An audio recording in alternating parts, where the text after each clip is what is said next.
But first, whiners and winners. That's the focus of tonight's angle. Who said Democrats don't have a bright future? They're young, they're bold, and they're fearless. You won't say that Hamas should lay down their arms and give up leadership in Gaza. I don't really have opinions about the future of Hamas and Israel beyond the question of justice and safety and the fact that anything has to abide by international law. And that applies to Hamas, that applies to the Israeli military, applies to anyone you could ask me about. If you're Zoran, well, you never know when you need those Hamas votes, after all. But what about Democrats on Capitol Hill? Oh, come on, you got to be fair here. They are tackling some of the really big issues, like Arizona Senator Ruben Gallego. He's mad that he's not in the majority, so he's obsessing about Epstein, a swearing-in ceremony, and the pronunciation of his own name. There are two senators, Kelly and Gallegos, to do their job and vote to open the government so we can move forward with our business. Okay, first of all, you pedo protector, Speaker Johnson, it's Gallego, not Gallegos or Gallegos, it's Gallego. Again, Gallego. Learn it. Gallego. Wow, I did it. Do I win like the home version of the stupid Democrats game? All right, now on the state level, Democrats really are killing it as well, and their constituents are very busy.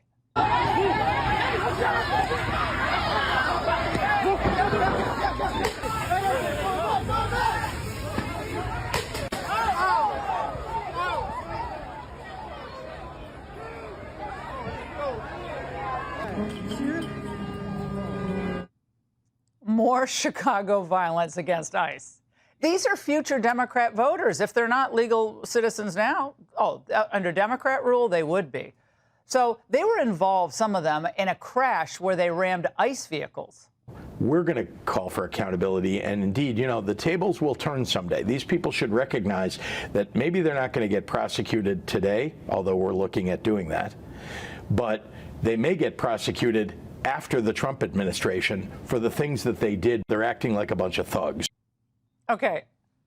He's not going after the criminals. He's going after ICE. They're the thugs, and the thugs should remain in the United States as long as possible. Now, I think his blood sugar may have cratered or something. I wasn't sure what's going on there. But Trump's got Pritzker all tied up in a pretzel. But at least we can always count on California's Democrats to keep it real. Donald Trump won the election, remember, in large part because of his promise to shut the border down and to deport illegals. But lefty leaders out there are digging in on two fronts. First, by fighting ICE, and second, by giving more freebies to illegals. Think about it. Democrats now are paying illegals to stay, not work, and not self-deport. Again, got to protect a future constituency. But while the Democrats flounder in their radical doom loop, literally working against the Americans' interests, Team Trump is working overtime to take on the big issues and our most dangerous adversaries. From crime to China, they're moving on all fronts. So if you're a Blue City mayor who's been content to manage crime instead of fight it, you're on notice. Today, the FBI, the DOJ, and the president announced a wide-ranging operation to rescue our cities plagued by violence and gripped by fear. Historically, the summer months have been a time when violent crime soar, as you know, but not under President Trump. Today, we're announcing the results of a sweeping law enforcement effort known as Operation Summer Heat. We were in many cities that people didn't know about. We kept it a little quiet. Over the past few months, FBI offices in all 50 states made crushing violent crime a top enforcement priority. That's what they did, rounding up and arresting thousands of the most violent and dangerous criminals. What a novel concept, safe cities. Trump loves our cities. He always has. And today, he and his team made it clear that no American city should be ever left behind. And their early crime-fighting results so far have been pretty stunning. He also led the charge in the FBI's 10 most wanted fugitives. These people have been on the run for years. And in 7 months, you captured not one, not two, not three, but 4 of the FBI's most top 10 fugitives. 4. The Biden administration captured 4 in all of 4 years. You're on 7, and we're going to get to 10. We're going to get to 10 of 10. This includes a lady who murdered her 6-year-old handicapped child and fled to India. This includes a narco trafficker. This includes a sex trafficker. Now, not just that, thousands of arrests, bad people off the streets. And in a move that will likely be controversial in some quarters, the administration clearly intends to use every tool at its disposal to stop drugs from ever reaching U.S. soil. So does that mean striking cartel operations not just on sea, but on land? We are certainly looking at land now because we've got the sea very well under control. We've had a couple of days where there isn't a boat to be found. And that, I view that as a good thing, not a bad thing. But we had tremendous amounts coming in by boats, by very expensive boats. You know, they have a lot of money, very fast, very expensive boats that were pretty big. Look out, Venezuela. Hope you like fireworks.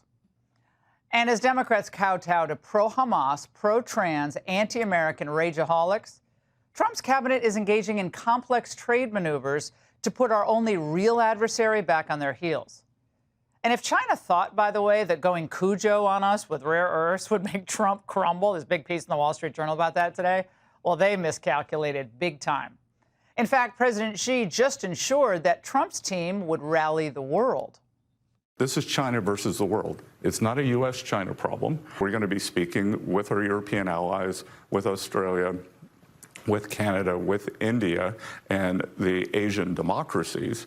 And we're going to have a fulsome group response to this. They are a command and control economy, and they are going to neither command nor control us. And we're going to assert sovereignty, so are the Western allies. Only Scott Bessent could, come off with the word fulsome and just love that, right? Well, given the high stakes here, we should all say a prayer of gratitude today that Kamala, a Kamala-appointed Treasury Secretary, isn't up against China today. Xi would be clinking champagne glasses right now in Taiwan. And Secretary they-them would be ordering a large, extra-large box of Depends. Instead, we have a bright economic outlook, a fantastic team, and gas prices way down. $37, by the way, cheaper. I noticed this. I went to fill my tank today than just 3 years ago. Wow. So, yeah, AI is gobbling jobs, but that's why we need to keep reshoring all of our manufacturing. Everything we can, move it back here, and also remove all the illegal aliens that we can. The jobs created, the jobs brought here should be for Americans only. And yes, some legal immigrants as well, period. And by the way, banks. No one's talking about this either today. Banks are projecting solid growth. Bank of America, Morgan Stanley, Goldman Sachs, and the stock market today neared another all-time high. So there's a lot of work that remains to be done. Trump has said this repeatedly. Many challenges remain. It's going to be tough. But Trump and his staff are putting in the hard work, and it is a lot of work to do what they're doing. And it's the work, by the way, that the office requires. You can't call a lid at 11 a.m. and be a real president. So day by day, week by week, month by month, Trump's he's like a thoroughbred who loves the race. His foreign policy success, his coalition building in the Middle East was a masterstroke. He reinvented the U.S. approach to geopolitics and is now restoring America's economy. He makes the whiners look smaller and more insignificant by the day. And that's the angle. The best way to blow off steam after a long week? Throw a party.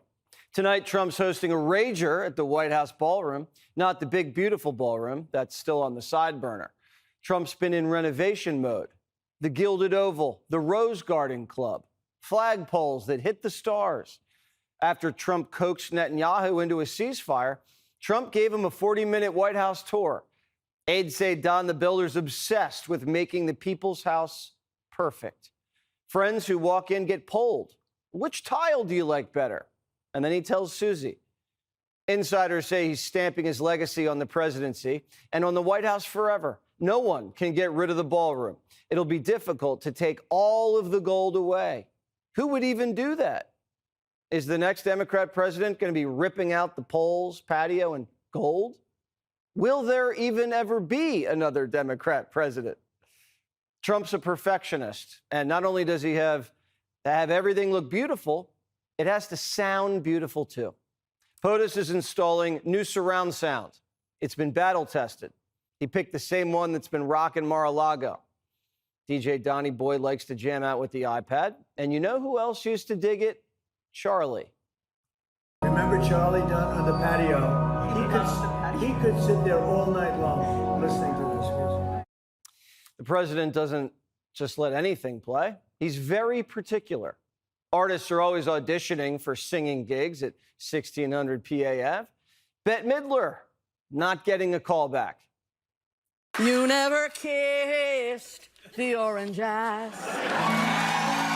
Never kissed the orange ass. Oh, you never.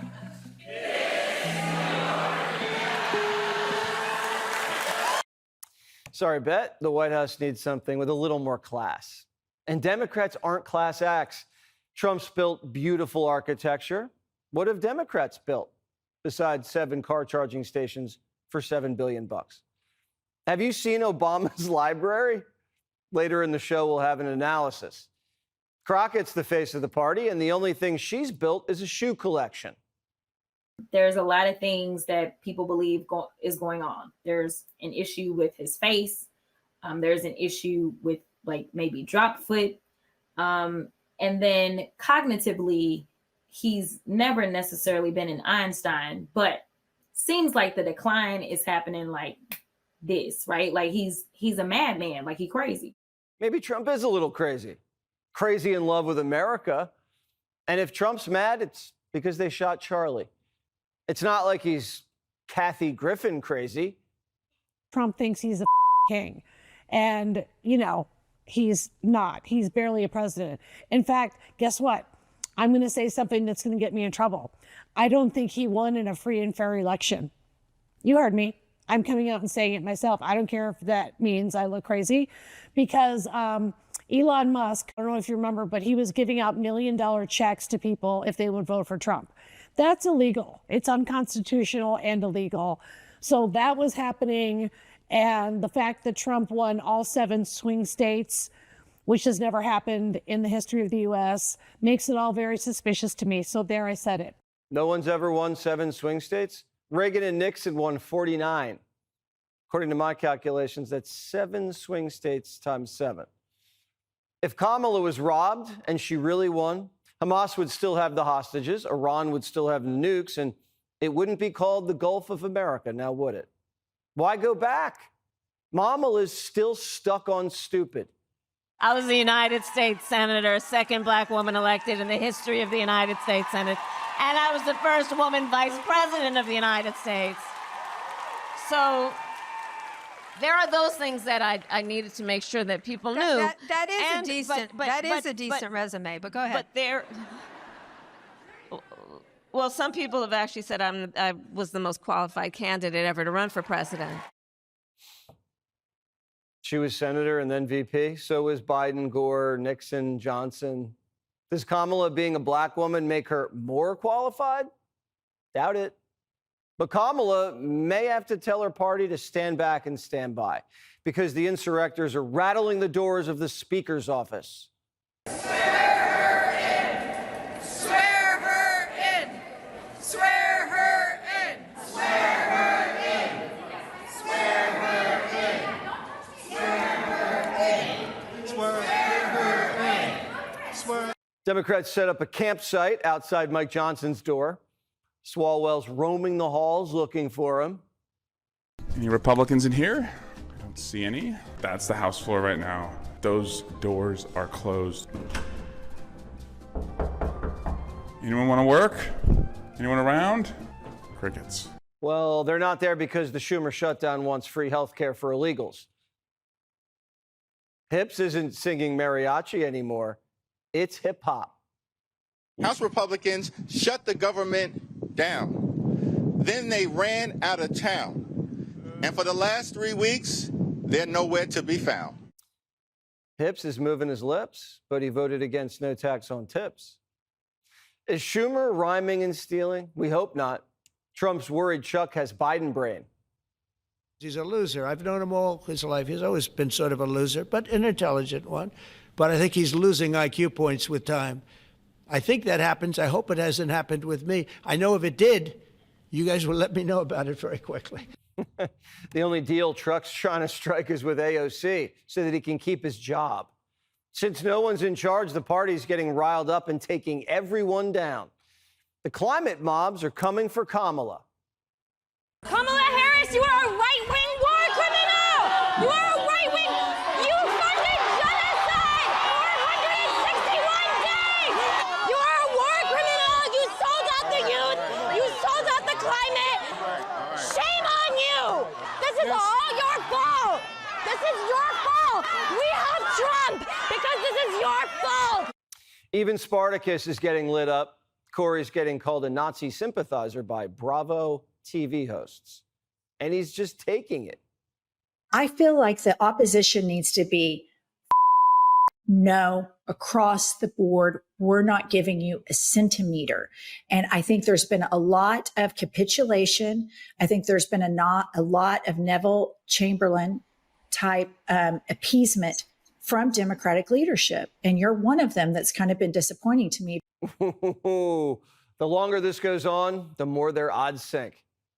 Well, we were looking at the Democrats with a very clear shot of taking control of the U.S. House of Representatives, according to the Kalshi prediction market odds. We saw them in an 83% chance. But those odds have gone plummeting down. Now we're talking about just a 63% chance, while the GOP's chances up like a rocket, up like gold. And it just sunk a little bit more because Democrats want trans shot putters at the Olympics. My question is whether you think they should compete in women's sport in the Olympics, because it's coming to LA, so it's relevant. I think transgender female athletes are women athletes, and they should be able to compete. Really? Democrats want dudes competing against women in the Olympics in LA. They want men playing rugby against women, men playing basketball against women. They want men swimming against women. You're going to be able to see everything in that suit. This woman's running for California governor against potatoes. Betty Boy might win. These people have to grow up. They're even praying for the resurrection of the cross-legged Messiah. Barack Obama remains our LeBron James. He's our closer, and he is our most important elected official in recent history today. Now, obviously, I worked for him, and so I'm kind of in the tank in terms of his ability, but I still think he's our star. Haven't you heard? There's a new GOAT, Donald J. Trump. J stands for Jordan. Even the Ragin' Cajun says 47's walking on water. You know what? He did it, and I think he looks. He deserves some credit for it, right? They just do. They're having a legitimate, kind of moment in the sun, and that's fine. Trump brought peace to the Middle East and D.C. Look at Union Station. Taking my first train in a very long time from Washington, D.C., just walked through Union Station. Unbelievable.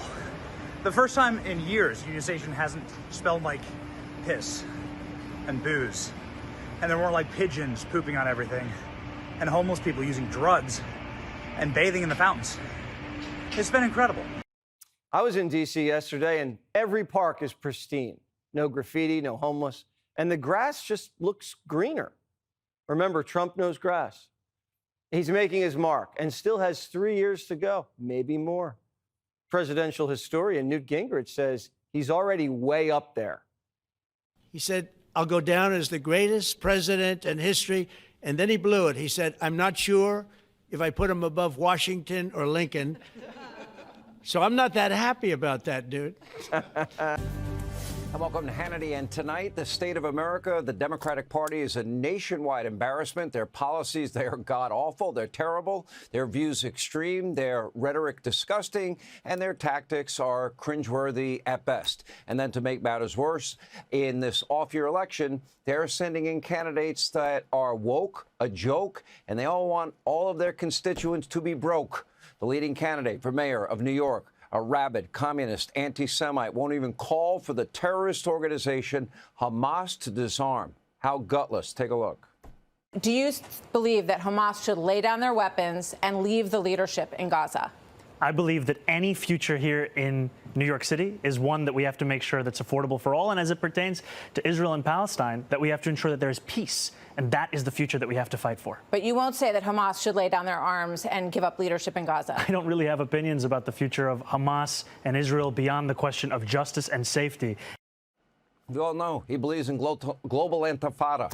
Now, across the country, the top Democrat running to be governor, Katie Porter of California, might be the single most unlikable person in America. That's saying a lot. I can think of a lot of people that are not that likable after getting caught on tape berating reporters, her own staff, and pretty much anyone else that comes into her line of sight. She is now suggesting that even more bad behavior could soon be coming to light. She knows she's been mean a lot more than what we know about. Take a look. Should California voters feel confident that there aren't any more Katie Porter videos out there? Well, what I know is that I could have done better in those moments. I'm going to be focused on earning their votes. Send in the videos to Hannity at something.com. I don't have an email. Anyway, back east in Virginia and New Jersey, both Democrats running for governor are now embroiled in their own scandals. The polls are tightening dramatically in New Jersey. Mikey Sherrill won't even commit to not raising taxes, even in one of the highest tax states in the entire country. And she won't tell the people of New Jersey why she was not allowed to walk with her class at graduation at the Naval Academy. I would think inquiring minds in New Jersey might need an answer to that question. In Virginia, Democrats there are becoming, well, the party of death and misery thanks to their support for state-assisted suicide and their nonchalant response to their a candidate for attorney general, you know, the guy that once called for his political opponents and their children to be murdered. And meanwhile, the Democrats' 2024 presidential nominee back on a book tour reminding everyone why she lost in a landslide, because she was so great. Take a look. Well, some people have actually said I was the most qualified candidate ever to run for president. I like the some people say. Very nice, but go ahead. I'm just speaking fact. Oh, really? Okay, coming up, we're going to have a full rundown of this dumpster fire now burning hot inside the Democratic Party. But first, let's turn our attention to the Democratic dumpster fire that is Capitol Hill. Last night, they filmed themselves making a lot of noise, heroically marching to Speaker Johnson's ceremonial office inside the Capitol. By the way, he wasn't there. Take a look. Swear her in! Swear her in! Swear her in! Swear her in! Swear her in! Swear her in! Swear her in! Swear her in!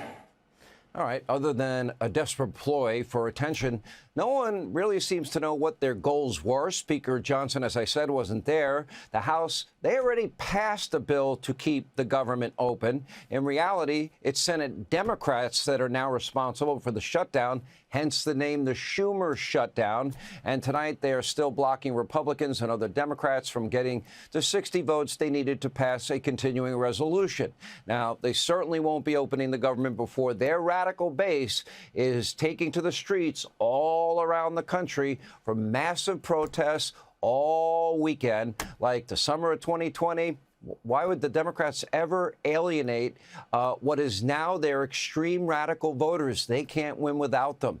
But so they never would dare criticize them. That's why they didn't criticize them. They won't stop. They shouldn't stop. And we're not going to stop supporting the rioters, you know, hurling bricks and rocks at and Molotov cocktails at cops and killing people and looting stores and billions in property damage. But that's not stopping House Minority Leader Hakeem Jeffries, he's really leader in name only, for waxing poetic about his noble cause. Take a look. House Republicans shut the government down. Then they ran out of town. And for the last 3 weeks, they're nowhere to be found. What more can I say? You deserve better. Oh, you deserve better. They actually had a vote in the Senate yesterday, and they already did it in the House. So we are clear. Here's a list put together by the Speaker's office detailing the Democrats' actual demands to open the government. Apparently, they will only reopen the government if they get a whopping $200 billion of your tax dollars for health care benefits for illegals. They also want permanent emergency Obamacare COVID subsidies. Remember, they were supposed to be temporary. $500 million for PBS and NPR. $4 million to LGBTQ democracy grants in the Balkans. $2 million for feminist democratic principles in Africa.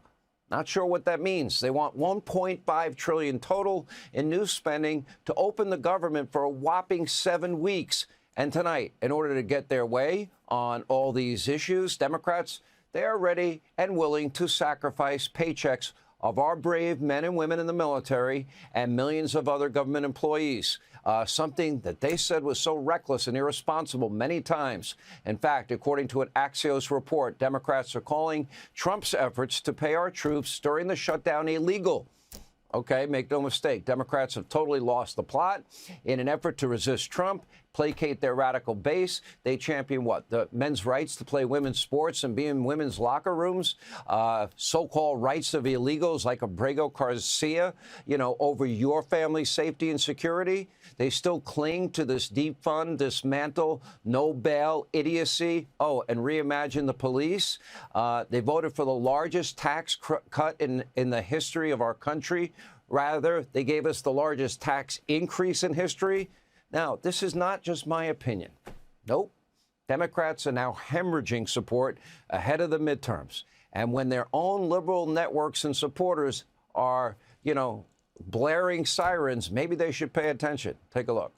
If you go back 6 months ago, you go back to April, Kate Baldwin, what were we looking at? Well, we were looking at the Democrats with a very clear shot of taking control of the U.S. House of Representatives, according to the Kalshi prediction market odds. We saw them in an 83% chance. But those odds have gone plummeting down. Now we're talking about just a 63% chance, while the GOP's chances up like a rocket. Democrats are not gaining the way that we expected. Then you add in the fact that the state legislators are adding potentially more GOP seats, like they've already done down in Texas, like they've done in Missouri. And then you add in the potential gutting of the VRA, and all of a sudden it becomes much more difficult for Democrats to gain.